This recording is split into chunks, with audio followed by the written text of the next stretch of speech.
नमस्कार, आप देख रहे हैं इंडिया न्यूज। मैं हूं आपके साथ कंचन यादव। बात करते हैं खबर की।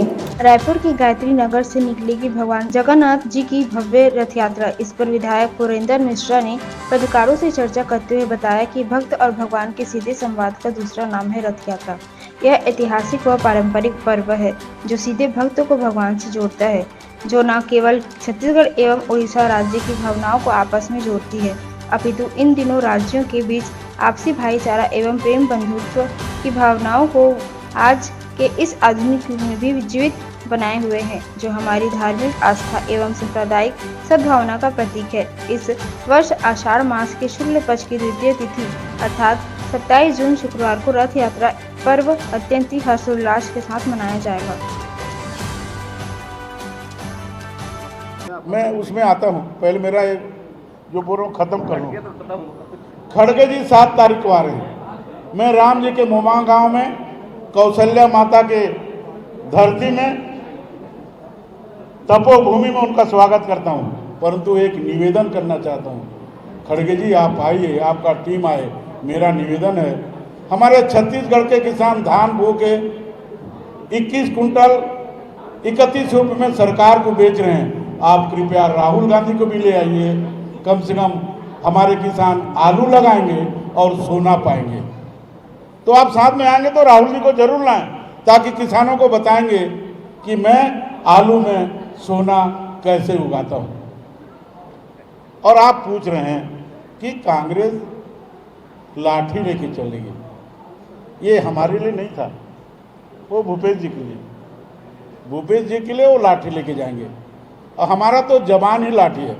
हम राम की सेवा करते हैं, हम जगन्नाथ जी की सेवा करते हैं, हमारे जबान ही लाठी के बराबर है। हमें लाठी लेने की कोई आवश्यकता नहीं है।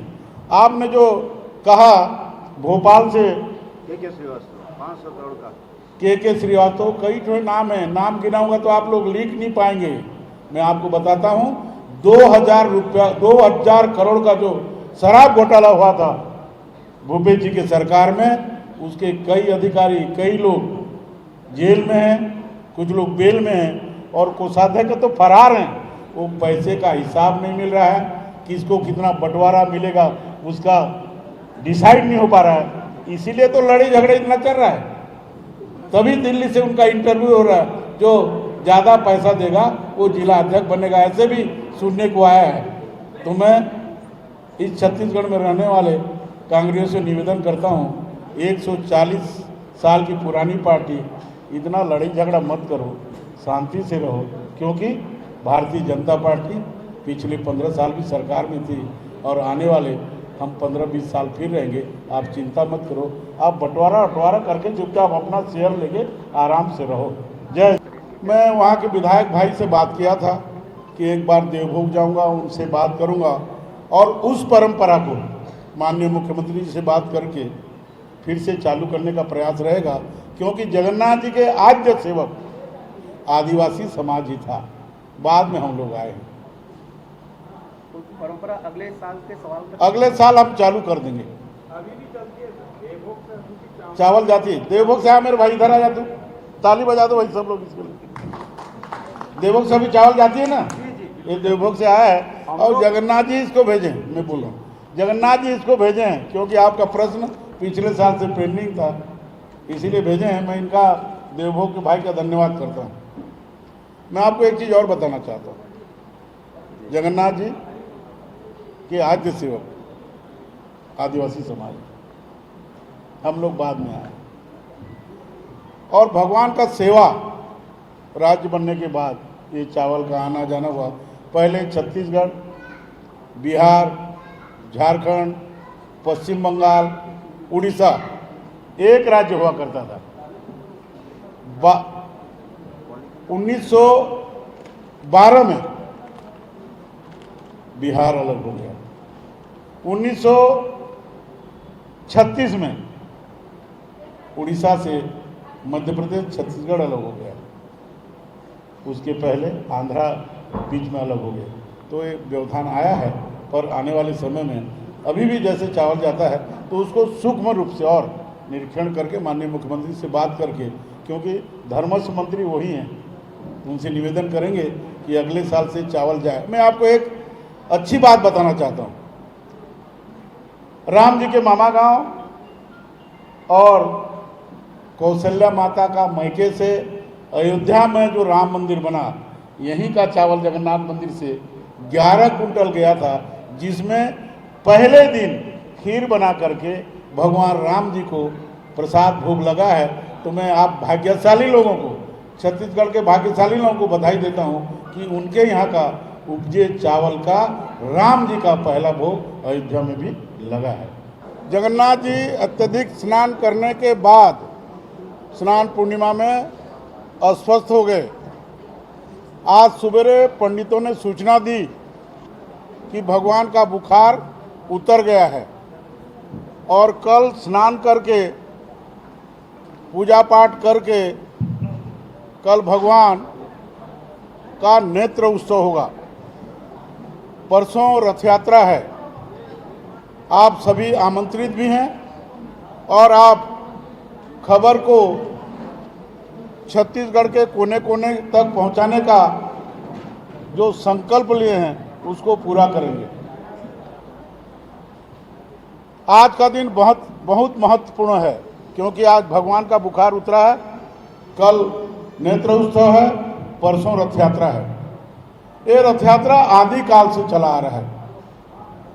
भगवान अस्वस्थ होने के बाद गुंडीचा रानी के घर, जिसको मौसी का घर कहा जाता है, वहाँ जाएंगे।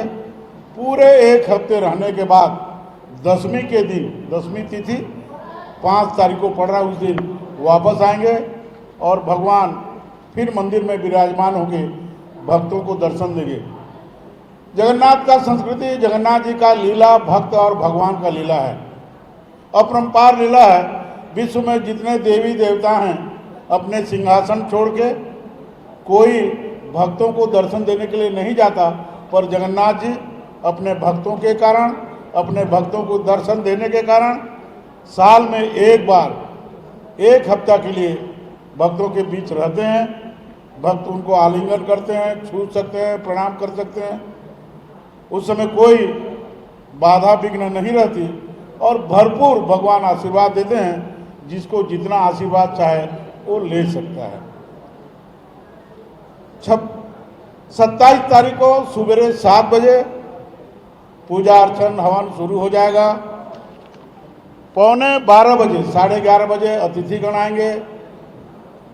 महामहिम राज्यपाल महोदय आएंगे, माननीय मुख्यमंत्री जी आएंगे, विजय शर्मा उप मुख्यमंत्री महोदय आएंगे, अरुण साहू जी उप मुख्यमंत्री महोदय आएंगे, ओपी चौधरी साहब आएंगे, ब्रिजमोहन अग्रवाल आएंगे, हमारे विधायक साथीगण आएंगे और सभी सदस्यों को, जो हमारे 365 दिन के लिए 365 सदस्य हैं, उनको भी निमंत्रित किया गया है, वो भी आएंगे और पूरे छत्तीसगढ़ के लोग उपस्थित रहेंगे, भगवान की रथ यात्रा में शामिल होंगे। इसमें मान्यता है कि पिछले रथ यात्रा से अभी तक जो भी घर में बच्चा पैदा होता है उसको रथ छुटाने का भी प्रक्रिया है, उसको रथ में बिठाते हैं और भगवान का आशीर्वाद भी दिलाते हैं, ऐसे भी प्रक्रिया है।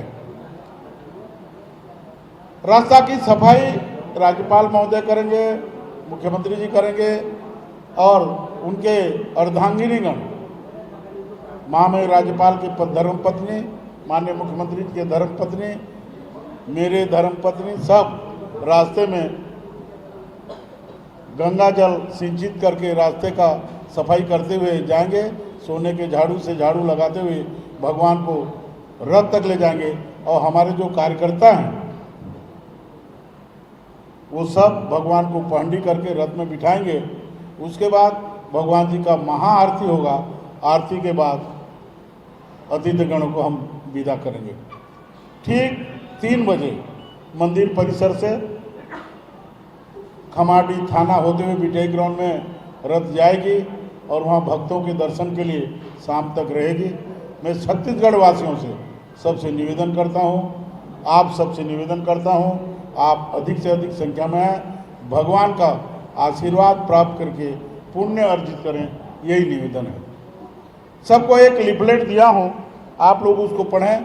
कोई यदि बात आपको लगे पूछना है तो मेरे को पूछें, मैं भी आपको जानकारी दूंगा। उसके पहले एक बात और बताना चाहता हूँ। जगन्नाथ संस्कृति का आविर्भाव छत्तीसगढ़ से हुआ है। चाहे महानदी का उद्गम स्थल सिहावा नगरी से श्रृंगी ऋषि आश्रम से ले लो, चाहे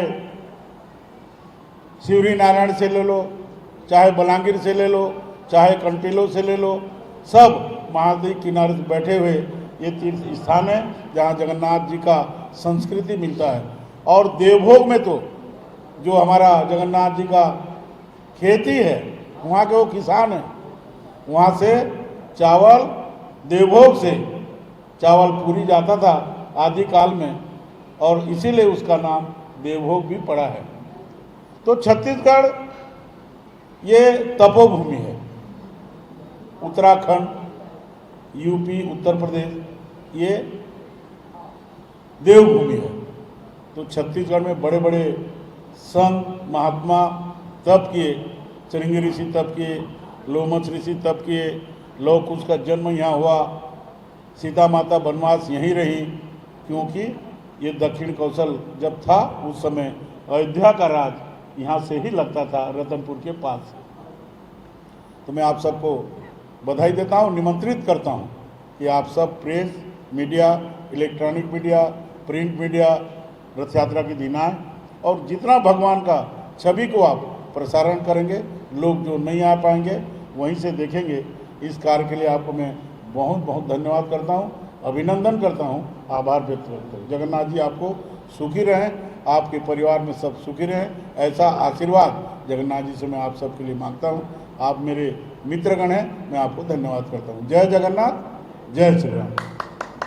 ऐसी खबरों के लिए बने रहे एस इंडिया न्यूज़ के साथ। तब तक के लिए नमस्कार।